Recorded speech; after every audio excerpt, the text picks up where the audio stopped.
한 호텔의 주차장에서 한 남성이 죽은 채로 발견되었습니다. 신원을 확인해보니 그는 31세의 캐나다인인 블레어 아담스로 밝혀졌죠. 어째서 캐나다 토론토에서 살고 있었던 아담스는 수천 마일 떨어진 미국 녹스빌에서 살해가 된 것일까요? 그의 발자취를 한번 따라가 보도록 하죠. 블레어 아담스, 그는 누구일까요? 그는 한 건설회사에서 현장 감독으로 일하고 있는 사람입니다. 그를 지켜본 사람들이라면 그는 자기 일에 열정적으로 임하는 사람이라고 평가했고 직장생활도 전혀 문제가 없는 좋은 직원이었습니다. 어느 누가 이야기하던 친절하고 자상했던 인물이었죠.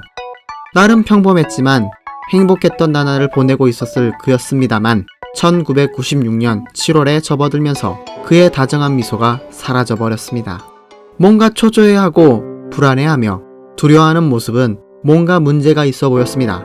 갑작스러운 변화의 원인이 무엇이 되었건 그것은 블레어 아담스를 확실히 좀먹어가기 시작하였죠. 심각하게 두려워하는 모습과 잠을 이루지 못하는 편집증 같은 모습에 아담스의 어머니는 아들에게 무엇이 문제냐며 걱정하며 물어보았죠. 계속되는 추궁에 아담스는 어머니는 그 일에 대해서 모르시는 편이 좋을 것 같아요.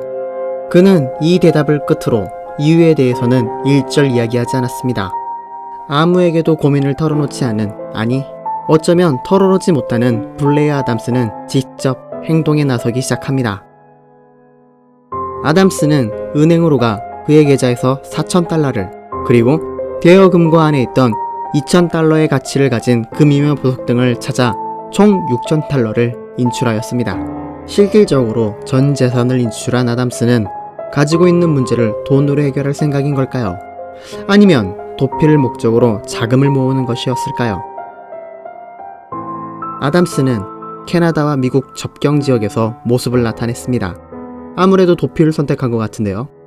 직접 차를 몰아 국경을 넘을 생각인 것 같습니다. 그러나 검문소에서 그를 잡아 세웁니다. 젊은 남성이 그것도 혼자서 이 많은 현금을 가지고 미국에 간다라. 검문소에서는 아담스가 마약 밀매업자가 아닐까 의심을 하고 미국에서의 입국을 거부하였습니다. 하는 수 없이 아담스는 그대로 돌아갈 수밖에 없었죠. 그는 이번엔 직장에 나타났습니다. 일을 하고자 나타난 것은 아닐 테고 상사에게 일을 그만둔다고 이야기를 하는 거군요. 그리고 퇴직금을 수표로 요청을 하고 그대로 떠나버렸습니다. 오후가 되자 아담스는 독일 프랑크푸르트행 왕복 항복권을 예매합니다. 이번에는 독일로 도피할 생각을 하고 있나 보네요. 하지만 다시 생각이 바뀌었는지 곧바로 친한 친구인 한 여성의 집을 향해 달립니다. 한밤중에 예고도 없이 나타난 그에게 적지 않게 당황한 그녀였지만 아담스의 공포에 질린 모습에 오히려 본인이 침착하게 되었습니다. 아담스는 그녀에게 자신을 국경까지 태워다 줄 수 있는지 도움을 요청하였습니다. 대체 무슨 일이냐고, 뭐 때문에 국경을 넘는다는 건지. 누가 날 죽이려고 해. 공포에 휩싸여 그가 얼핏 내비친 어둠의 그림자. 그녀는 자신의 아이를 돌봐야 하는 문제며 그의 정신 상태에 자신도 불안감을 느끼며 이를 거절해버렸습니다. 결국 아담스는 하는 수 없이 왔던 길을 다시 돌아갔죠. 그는 다시 공항에 나타납니다. 전날 구매한 비행기 티켓으로 독일로 가는 것일까요? 아니, 그는 독일로 떠나지 않았습니다. 목적지가 바뀌었을까요? 비행기 티켓을 환불하고 미국 워싱턴 DC에 첫 번째로 가는 편도 비행기를 구매하였습니다. 마침내 아담스는 캐나다를 벗어났습니다.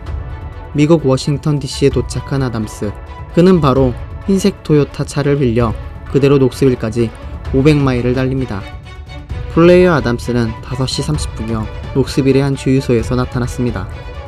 기름을 채우는 대로 출발할 생각이었던 것 같습니다만 자동차가 문제를 일으키기 시작합니다. 자동차가 잠긴 채로 열리지 않았던 것입니다. 아담스는 주유소 직원을 불러 도움을 요청했고 직원은 자동차를 살펴보던 중 자동차 키가 토요타 키가 아니라 닛산 키라며 열쇠가 다르다고 다른 열쇠가 없냐고 물어봅니다. 열쇠를 이곳저곳에서 찾다가 결국에는 열쇠 찾기를 포기하고 렌탈회사의 도움을 요청할 생각이었습니다만 영업시간 종료로 인해 아무 도움을 받을 수 없었던 아담스는 어쩔 수 없이 근처 호텔로 이동을 하였습니다. 자, 여기 CCTV를 봐주세요. 불안한지 로비를 왔다 갔다 하는 모습을. 당시 호텔 직원도 그의 모습을 확실히 기억하고 이렇게 증언을 합니다. 그를 표현하자면 편집증이 가장 어울릴 거예요. 그는 매우 긴장하고 있었고 흥분했고요. 누군가 자신을 찾아올 것 같은, 누군가를 마치 기다리는 듯한 분위기 때문에 잊을 수가 없었어요. 한참을 서성거리다가 결국 체크인을 하지만 계속 로비를 떠나지 않습니다.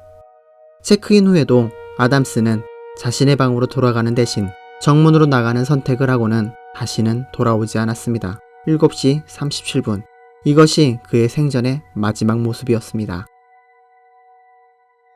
다음날 아침, 그는 모텔에서 약 800m 떨어진 주차장에서 발견되었습니다. 싸늘한 시신이 되어서. 그의 삶의 마지막 며칠만큼이나 이상하리만큼 범죄 현장은 더 많은 미스테리를 불러일으키고 있었습니다. 셔츠는 풀어 헤쳐져 있고 바지는 벗고 있었고 양말이나 신발은 신고 있지도 않았습니다. 그의 시신 밑에는 그가 가지고 있던 현찰과 보석들이 그대로 깔려 있었고 그를 이곳에 발을 묶게 만든 원인인 열쇠, 그러니까 도요타 열쇠는 그 시신에서 3m 정도 떨어진 곳에서 발견되었습니다. 그리고 가장 미스테리한 그의 사인.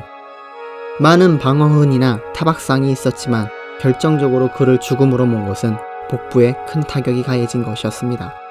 자, 그의 마지막 발자취까지 따라가 보았는데 그의 수많은 귀행과 미스테리한 죽음에 대해서 여러분은 어떻게 보시나요?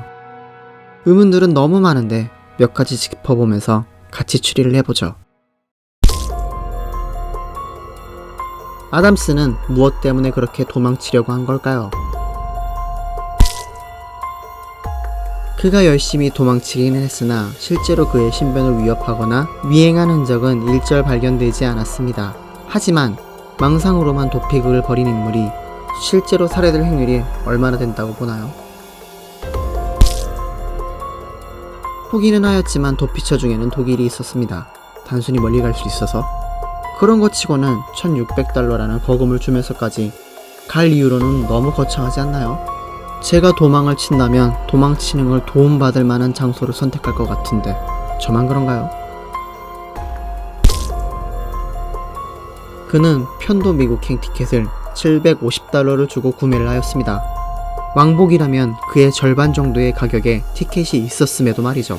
그렇다면 그의 목적지는 어디였을까요? 여러 가지 있었지만 그의 목적지는 결국 미국이 되었습니다. 정확히 짚고 넘어가자면 그가 살해된 녹스빌은 그의 목적지가 아니었습니다.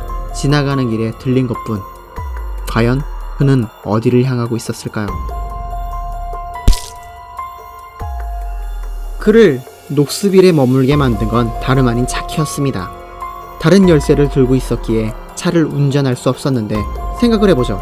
그럼 그는 녹스빌까지 어떻게 운전을 할 수 있었을까요? 그의 행보가 어찌되었건 그는 죽었습니다. 추정시간은 오전 3시 반쯤으로 추정되고 있죠. 자살이나 사고사를 생각해볼까요? 이건 너무 아닌데요. 누가 자살을 복부에 타격을 주어가면서 할까요? 사고사의 경우도 비슷하겠죠. 핀포인트로 복부에만 타격이 들어갈까요? 그 정도면 그냥 노려서 살인을 한 게 아닌가? 애초에 방어흔이나 옷이 벗겨져 있다는 점에서 이 두 가지는 아웃. 옷이 벗겨졌다는 점이나 많은 현금을 가지고 있었다는 점에서 처음 경찰은 성폭행이나 강도살인을 의심했었죠. 하지만 성폭행 검사로 성폭행은 아웃. 가장 의심 가는 건 역시 강도살인. 그의 귀중품을 노리고 살해한 것이라면 왜 그의 시신을 돈 위에 깔아두었을까요? 도대체 왜 돈가방을 가져가지 않고 그대로 방치한 채 떠나간 걸까요? 아담스가 죽었을 때 그의 손에는 긴 머리카락이 발견되었습니다. 그리고 3시 반쯤 여성의 비명소리를 들었다는 사람도 있었죠. 이로써 경찰은 그가 성매매를 하려고 한 게 아닌가, 그로 인해 트러블이 생겨 살해된 것 아닐까 했었지만 머리카락의 DNA와 범죄자 인터페이스의 노매치, 이 가설을 뒷받침할 증거를 전혀 발견하지 못하였습니다. 원한 살인이면 죽이는 게 목적이잖아요. 그럼 칼이 되었건 총이 되었건 상대방을 확실히 죽일 수 있는 무기가 있어야 하지 않겠어요? 그런데 복부 타격이라니. 과연 그의 죽음은 뭘 가리키고 있는 걸까요? 죽이고 옷은 왜 벗긴 걸까요? 살해 추정 시간에 들린 여성의 비명소리는 뭘까요? 그리고 잃어버린 차키가 다시 발견된 건 뭘 의미하는 걸까요? 20년도 더 지난 지금도 해결하지 못한 블레어 아담스 살인사건. 모든 증거들이 서로 다른 방향을 향하고 있고 도대체 도무지 이해할 수 없는 행보를 보인 블레어 아담스. 과연 이 사건의 진상은 무엇일까요? 무엇이 아담스를 그렇게 공포에 시달리게 만들고 도망 끝에 미국 녹스빌에서 죽음을 맞게 한 걸까요? 물음표만 남아버린 블레어 아담스 살인사건입니다.